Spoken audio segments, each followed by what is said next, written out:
Good afternoon and welcome to the latest edition of Off the Cuff. We had a busy month at City Hall as we always do, and what I'd like to do today is run through some of the events that are coming up here in Oswego, and then we'll get to some of the projects that we recently completed here in different areas of the city. So we've already announced that the Trunk or Treat will take place once again. This was an event that was thought about during COVID, and this is where it's free to the public. You can come on to the Oswego Speedway. We work with the Oswego Speedway, and we work with local businesses, nonprofits, and different organizations to line the track with tents and these organizations passing out candy to people who are walking or driving on the track. So this year the event will be held on October 29th from noon to 3 p.m. We'll be walking on the track. If it's going to rain, we will allow cars to drive on the track so people stay dry. And as we try to tell people every year, you're going to want to get there well before noon. Cars will begin to line up, and you don't want to miss a chance to get on the track, or if the people start running out of candy, you don't want to be left out. So I would suggest get there early and be prepared for noon to make sure you get your spot. Another event that again came out of COVID was the City Scarecrow Contest. So we announced that. That'll take place this year on October 15th. Again, from 11 a.m. to 3 p.m. is when the judges will be going around scoring the scarecrows. So we do have prizes for the first, second, and third place. And you have to call ahead to register so the judges know the homes to go to, and you can do that by calling the Youth Bureau at 315-349-3451. Also the Halloween Creepy Crawl, but with a different twist this year. The Creepy Crawl was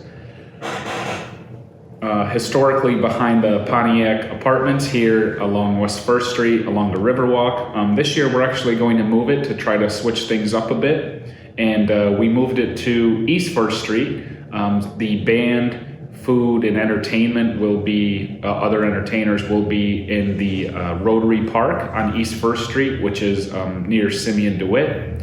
And then the Haunted Trail will become the Haunted Tunnel, and we will have the road closed down and allow attendees to cross the street, and you go through the Haunted Tunnel, which is the former the former train tunnel, and we're going to have that decorated, and it's going to be really cool. I saw some glimpses today of some of the stuff DPW's working on, and I think you'll be really impressed, and it'll be a different twist. So and we're actually putting the tunnel to use, which is good, because that's quite an asset that sometimes doesn't get the attention or the use it deserves. We also have bands coming to that Creepy Crawl Thursday night. The event will run Thursday, Friday, Saturday. That's October 27th, 28th, and 29th from 6 to 10, 6 to 10, and 6 to 9, 6 to 9, and then 6 to 10.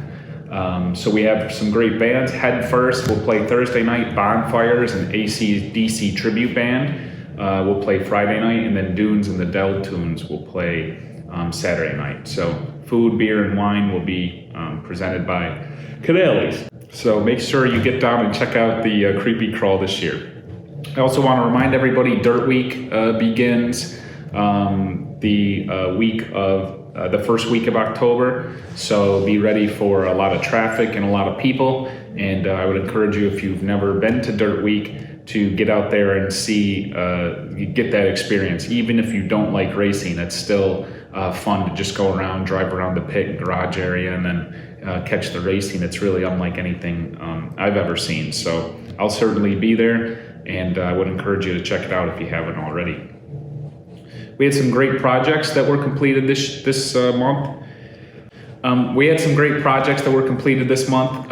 First, we installed an ADA accessible kayak and pedal boat launch at Wrights Landing Marina. So if you go down to Wrights Landing to check it out, you'll just drive up to the boat launch, and you'll see on the side is this floating dock that allows folks with wheelchairs or scooters or walking issues to walk gradually down the dock, and then there's actually some handrails to help lower an individual into a kayak or a pedal boat. So that's pretty cool, and certainly increases access to the waterfront for everybody here in Oswego, regardless of your physical limitations.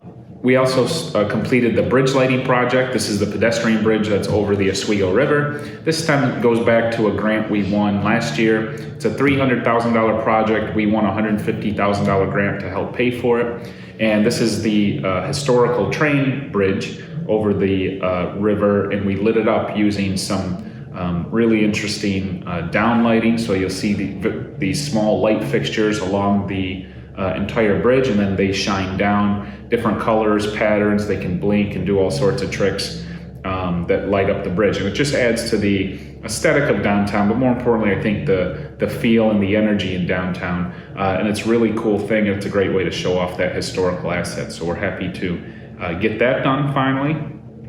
The new Brightbeck Park playground has been installed, completed, and is now open. We cut the ribbon on it recently. It's a great playground, about $550,000. Again, we had a lot of it paid for through a grant, and it actually has Central New York's first wheelchair accessible merry-go-round. So that's pretty cool. I would encourage you to go down and check it out. And as you look at the playground, you'll see that it actually has some fishing decorations on it. The one portion of the playground looks like our lighthouse, so it was to be replicated off of some of the important key components to our community, and it really turned out great. The kids are enjoying it so far.